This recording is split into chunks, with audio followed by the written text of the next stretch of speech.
আবার ফিরে এলাম তোমাদের জন্য আর একটা নতুন ভিডিও নিয়ে।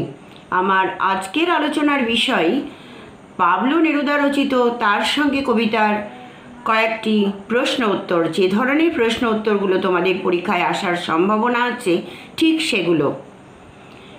এই কবিতাটি ওয়েস্ট বেঙ্গল বোর্ড সিলেবাসের দ্বাদশ শ্রেণীর কবিতা, তৃতীয় সেমিস্টারের কবিতা। এই পাবলো নেরুদা চিলির একজন বিখ্যাত কবি এবং দক্ষ রাজনীতিবিদ। 1904 খ্রিস্টাব্দের 12 জুলাই তিনি জন্মগ্রহণ করেন।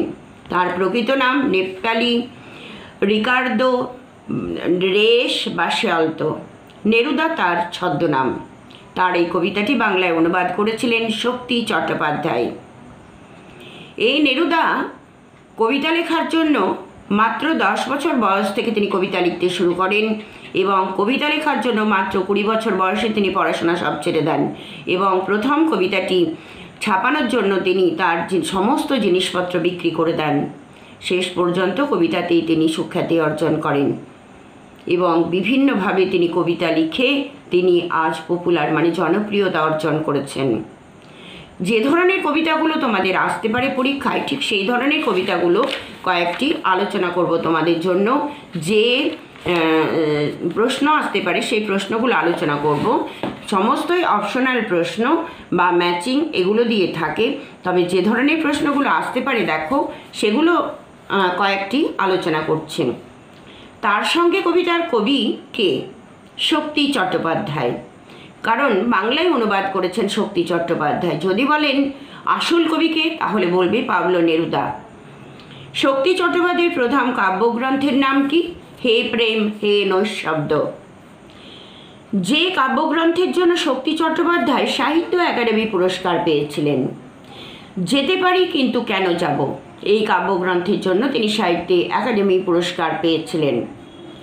শক্তি চট্টোপাধ্যায়ের তার সঙ্গে কবিতাটি যার কবিতার অনুবাদ তিনি হলেন পাবলো নেরুদা। পাবলো নেরুদার কবিতার বাংলা অনুবাদ। একে পার করতে হবে। কাকে পার করতে হবে? সময়কে, অর্থাৎ দুঃসময়কে। যে সময়টা তখন চলছে কঠিন সময়কে পার করতে হবে। কবির মতে সময়কে পার করতে হবে কিভাবে? সমঝে, বুঝে শুনে পার করতে হবে। দুজনে ভালো করে বুঝে নিয়ে তারপর সে সময়কে পেরোতে হবে। সময়টা সুবিধের নয় বলে কবি তার সঙ্গীকে অপেক্ষা করতে বলেছেন। কেন? কার জন্য? কবির জন্য, কবি নিজের জন্য তার সঙ্গীকে অপেক্ষা করতে বলেছেন। কারণ দুঃসময়ে একা পথ চলা সম্ভব নয়। যদি পড়ে যায়, হোঁচট খায়, যদি কোনো বিপদে পড়ে তাহলে একা সেখান থেকে পেরিয়ে আসাটা খুব সমস্যার হয়। তাই তার প্রিয়তমাকে সঙ্গে চেয়েছেন এবং প্রিয়তমার কচি হাত দুটি তার হাতে রাখতে বলেছেন। কাপড় চোপড় সঙ্গে নেওয়ার কথা বলে কবি তার সঙ্গীকে যা পরে নিতে বলেছেন সেটি কি? জুতো পরে নিতে বলেছেন। সুবিধের নয় এমন সময় যেভাবে নিজেকে স্পষ্ট করেছে, কিভাবে? মাথা উঁচু করে। আগুন জ্বালাবার জন্য যা লাগবে কি? একে অপরকে। অর্থাৎ কবি চাইছেন তার প্রিয়তমাকে, তা সেই প্রিয়তমার দুটো কচি হাত। কবির মতে যা খুব সুবিধের নয় সেটা কি? সময়। অপেক্ষা করো। কার জন্য? কবির জন্য। আমার হাতে রাখো। কবিতার হাতে কি রাখতে বলেছেন? প্রিয়তমার কচি দুটি হাত। উঠে দাঁড়াবো। কবি যেভাবে উঠে দাঁড়াতে চেয়েছেন, কিভাবে? কষ্টে শ্রেষ্ঠে উঠে দাঁড়াবো। যে প্রশ্ন কয়েকটি আলোচনা করলাম দেখো, যদি কবিতা পড়ো তাহলে কবিতা থেকেই প্রশ্ন উত্তরগুলো হয়ে যাবে। তাই কবিতাটা তোমাদের পড়ে নেওয়া অর্থাৎ মুখস্থ করে নেওয়াটাই শ্রেয় বলে আমি মনে করি বা মনে হয় আমার। কবি এবং তার সঙ্গী বেঁচে পড়তে এসেছেন কোথা থেকে? স্থানে অস্থানে থেকে। পাথরের ফাটলেও যা আটকায়নি। কি আটকায়নি? বাসা বানানো। অর্থাৎ যদি দুজনের মধ্যে সমঝোতা থাকে তাহলে পাথরের ফাটলেও কিন্তু সুন্দরভাবে আনন্দে বসবাস করা যায়। কবি যা সঙ্গে নিতে বলেছেন কি? ঝুড়ি শাবল। এখন আমাদের লাগবে যা লাগার কথা বলা হয়েছে কি? একে অপরকে। অর্থাৎ কবির প্রয়োজন তার প্রিয়তমাকে। কবির মতে একে অপরকে প্রয়োজন যে ফুলের জন্য নয়, কোন ফুল? কার্নেশন, যেটি বিদেশি ফুল, খুব সুগন্ধে ভরা, এবং সেই ফুলটি সকলের মন হরণ করে। কিন্তু এই যে সময়, সেটা কিন্তু ওই কার্নেশন ফুলের সুগন্ধ নেওয়ার জন্য নয়। এই সময়টা যেহেতু সুবিধের নয়। কবির মতে তাদের হাতগুলো লাগবে কিসের জন্য? আগুন জ্বালানোর জন্য, ধুয়ে মুছে আগুন জ্বালানোর জন্য।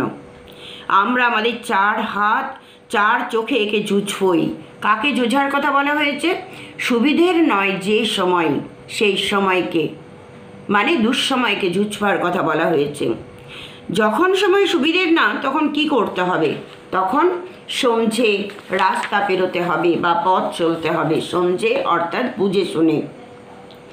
সময়টা খুব সুবিধের না। কবি এর মধ্য দিয়ে কি বোঝাতে চেয়েছেন? সময়টা সংকটপূর্ণ। তুমি তোমার ওই ছোট্ট দুটি হাত আমার হাতে রাখো। এখানে তুমি বলতে কাকে বোঝানো হয়েছে? কবির প্রিয়জনকে।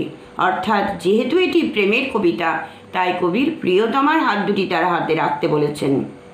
কষ্টের সৃষ্টে উঠে দাঁড়াবো, এর মাধ্যমে কি বোঝানো হয়েছে?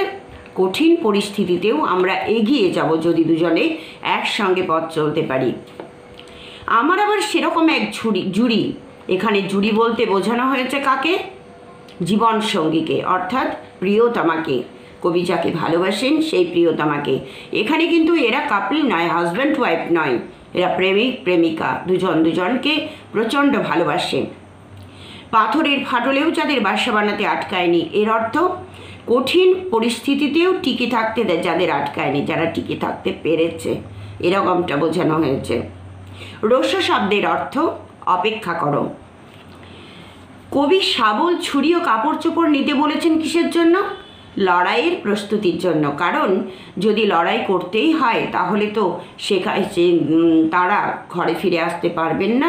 যেখানে খুশি সেখানেই তাদের থাকতে হবে, রাত কাটাতে হবে, সময় কাটাতে হবে, কারণ সময়টা সুবিধের নয়। শুধু কার্নেশন ফুলের জন্য না, অর্থাৎ সংগ্রাম কেবল সৌন্দর্যের জন্য নয়। সংগ্রাম সৌন্দর্যের জন্য হয় না। কার্নেশন ফুলের সুগন্ধ যেমন প্রত্যেকের মন হরণ করে, এই যুদ্ধের যে সময়টা, সেটা কিন্তু সকলের মন হরণ করে না, সকলের মধ্যে ভীতি প্রদর্শন করে। মধু তালাশের জন্যেও না।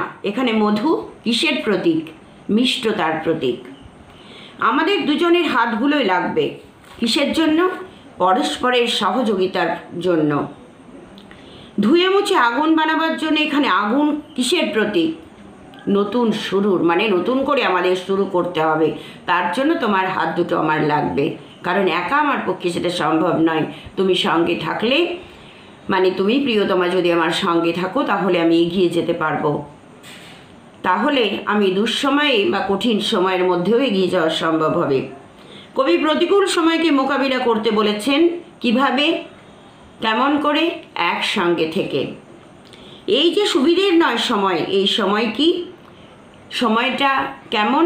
সম্মিলিত হওয়ার সময়, মানে একসঙ্গে থাকার সময়। কারণ একসঙ্গে থাকতে গেলে যে কোনো দুঃসময়েই সময়টাকে অতিক্রম করা সম্ভব হয়। আর যদি একা থাকা যায়, তাহলে দুঃসময় পেরোনোটা খুব কঠিন। কবিতাতে যে ধরনের আবেগ প্রকাশিত হয়েছে, সংকট এবং আশাবাদ, মানে ভীতি, ভয় আছে, কিন্তু আমরা পারবো, আমরা এগিয়ে যাব, আমরা আবার নতুন জীবন শুরু করব, আবার নতুন করে পথ চলব।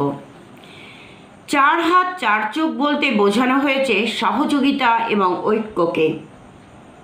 ঐক্য মানে একতা। কারণ আমি একা যেটা পারবো না, আরেকজন সঙ্গে থাকলে আমি সেটা অবশ্যই করতে পারবো। এই জন্য কবি তার প্রিয়তমার কচি দুটি হাত চেয়েছেন তার সঙ্গে। আবার আমাদের 4 হাত 4 চোখে একে জুঝবই, অর্থাৎ একসঙ্গে সংগ্রাম করতে হবে। যে কোনো সংগ্রাম একা করা সম্ভব নয়, তবুও বিপদে পড়লে মানুষকে সেটা করতেই হয়। যদিও জুঝবই শব্দটি যে অর্থে ব্যবহার করা হয়েছে, সেটি হলো সংগ্রামের প্রতিজ্ঞা। মানে আমরা সংগ্রামে হেরে যাব না, সংগ্রাম করব এবং জিতব। আমার জোরে দাঁড়াও, এখানে দাঁড়াও বলতে যা বোঝানো হয়েছে, অপেক্ষা করো, আমিও যাব তোমার সঙ্গে। কাকে ছুরি নাও, শাবল নাও, এর প্রতীকী অর্থ কি? সংগ্রাম এবং নির্মাণ। যেহেতু সংগ্রাম চলছে, সংগ্রাম করতে হবে, আবার নির্মাণও করতে হবে, আবার তৈরিও করব আমরাই। তাই কাকে শাবল নাও, ছুরি নাও, জুতো পরো, কাপড় চোপড় নাও, কারণ ইতিমধ্যে আমরা ঘরে থাকতে পারবো না বা ঘরে ফিরে আসতে পারবো না। আমাদের একে অপরকে লাগবে কিসের জন্য? নিজের অস্তিত্বকে টিকিয়ে রাখার জন্য। আমাদের দুজনের হাতগুলোই লাগবে। এখানে কবি যা বোঝাতে চেয়েছেন, একে অপরকে সাহায্য করা প্রয়োজন। ধুয়ে মুছে আগুন জ্বালাবার জন্য। এখানে আগুন হলো নব সূচনার প্রতীক, মানে নতুনের আগমনের প্রতীক। নতুনকে আমরা ফিরিয়ে আনবই। কবিতার কবি প্রতিকূল সময়কে যেভাবে মোকাবিলা করার কথা বলেছেন, সবাই মিলে একসঙ্গে থেকে এই প্রতিকূল পরিস্থিতি থেকে পার হওয়া সম্ভব। আমাদের দুজনের হাতগুলোই লাগবে। এখানে হাতের প্রতীকী অর্থ পরিশ্রম। আমরা যদি দুজনের একসঙ্গে পরিশ্রম করি তাহলে পাথরের ফাটলেও বাসা বানাতে পারবো। আর যে কোনো জায়গায়, যেখানে সাধারণ জায়গা অস্থানেও দুজনে আমরা একসঙ্গে থাকতে পারবো। সাহস থাকবে, বল থাকবে, শক্তি থাকবে। কবিতার মূল বার্তাটি হলো সংকট মোকাবিলার জন্য ঐক্যের প্রয়োজন, অর্থাৎ একতার প্রয়োজন। আমরা জানি ইউনিটি অফ স্ট্রেংথ, অর্থাৎ একতায় বল। তাই কবি এখানে আর একজন বন্ধুর, মানে প্রিয় বন্ধুর সহযোগিতা চেয়েছেন এই কবিতায়।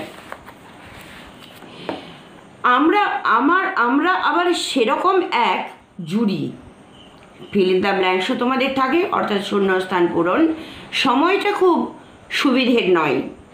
দুজনে মিলে খুব সমঝে একে পার করতে হবে। তার মানে বুঝতেই পারছো, কবিতাটা মুখস্থ করলেই তোমাদের প্রশ্ন উত্তর করা খুব সহজ হয়ে উঠবে।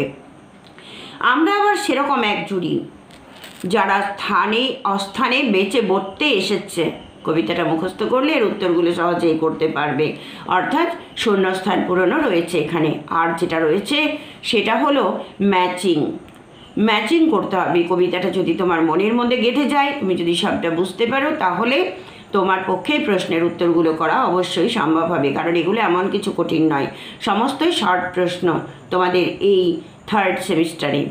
সুতরাং কবিতাগুলো মুখস্থ করো, প্রশ্ন যেগুলো আলোচনা করলাম সেগুলো পড়ো, অবশ্যই পরীক্ষা ভালো হবে আমার মনে হয়। তবে পরীক্ষার আগে আমি আবারও অনেক কিছু প্রশ্ন নিয়ে আসব। জুতো পরো, কি সঙ্গে নাও? কাপড় চোপড় সঙ্গে নাও। এই যে সুবিধের নয় সময় ড্যাশ যতই উঁচু করুক, মাথা যতই উঁচু করুক, অর্থাৎ দুঃসময় যতই উপরে উঠুক, আমরা কিন্তু হেরে যাব না যদি দুজনে একসঙ্গে থাকি।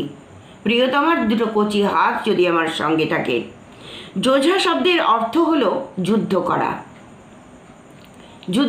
যুঝবই, মানে আমরা একসঙ্গে এই প্রতিকূল পরিস্থিতির সঙ্গে যুদ্ধ করবই। কারণ প্রতিকূল পরিস্থিতির মধ্যে যারা বেঁচে থাকতে পারে তারাই তো মানুষ। সংগ্রাম করে বাঁচতে হবে। আমরা জানি যোগ্যতমের উদ্বর্তন, স্ট্রাগল ফর এক্সিস্টেন্স, এই কবিতার মূল বিষয়বস্তু এবং কয়েকটি প্রশ্ন উত্তর আলোচনা করলাম। কেমন লাগলো জানিও। যদি ভালো লেগে থাকে তোমার বন্ধুদের মাঝে শেয়ার করো, একটা লাইক করে দিও। আর কী ধরনের ভিডিও পেতে চাও জানিও। পরে আবার অন্য কোনো আলোচনা নিয়ে আসছি। ততক্ষণ পর্যন্ত ভালো থেকো সবাই।